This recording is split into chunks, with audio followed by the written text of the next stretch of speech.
एका महत्त्वाच्या ब्रेकिंग न्यूजने आपण सुरुवात करूया। दौंड तालुक्याच्या स्वामी चिंचोली अत्याचार प्रकरणी पुणे ग्रामीण पोलिसांनी मोठी कारवाई केली आहे। वारी दरम्यान पंढरपूरला देवदर्शनासाठी जात असताना एका मुलीवर अत्याचार करण्यात आला होता आणि यातील 2 आरोपींना पुणे ग्रामीण पोलिसांनी बेड्या ठोकल्यात। आमिर पठाण आणि विकास सातपुते अशी संबंधित आरोपींची नावे आहेत, तर भाविकांचं सोनं देखील आरोपींनी लुटलं होतं। पोलिसांनी आरोपींच्या मुसक्या आवळतानाचा व्हिडिओ समोर आला।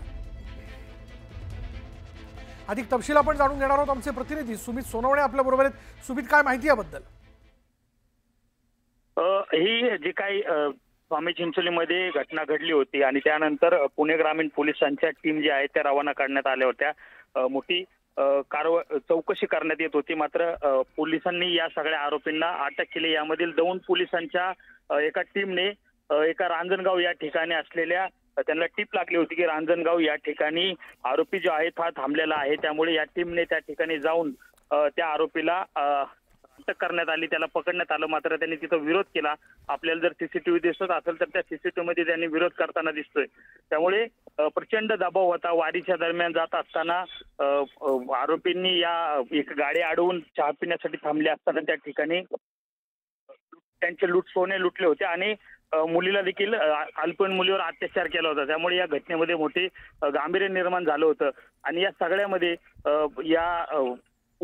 कोल्हापूर परिक्षेत्राचे जे काही पोलीस महानिरीक्षक आहे सुनील फुलनेरी यांनी देखील मोठ्या कडक सूचना दिल्या होत्या आणि त्यानंतर ही सगळी यंत्रणा कामाला लागली होती आणि या सगळ्यामध्ये आता यांचा सीसीटीव्ही समोर आला आणि या सीसीटीव्ही मध्ये आरोपी कशा पद्धतीने पळून जात असताना जेवण करत होता त्याला लक्षात आलं की इथून हा सगळं जाणार आहे, पळून पोलीस आलेत आणि तिथं पळून जात असताना पोलिसांनी त्या झडप घालून त्या आरोपीला पकडले। त्यामुळे या कारवाईमुळे समाधान व्यक्त केलं जाते आणि पोलिसांच्या काही पकडले त्याबद्दल सर्वत्र कौतुक करताना आपल्याला पाहायला मिळते।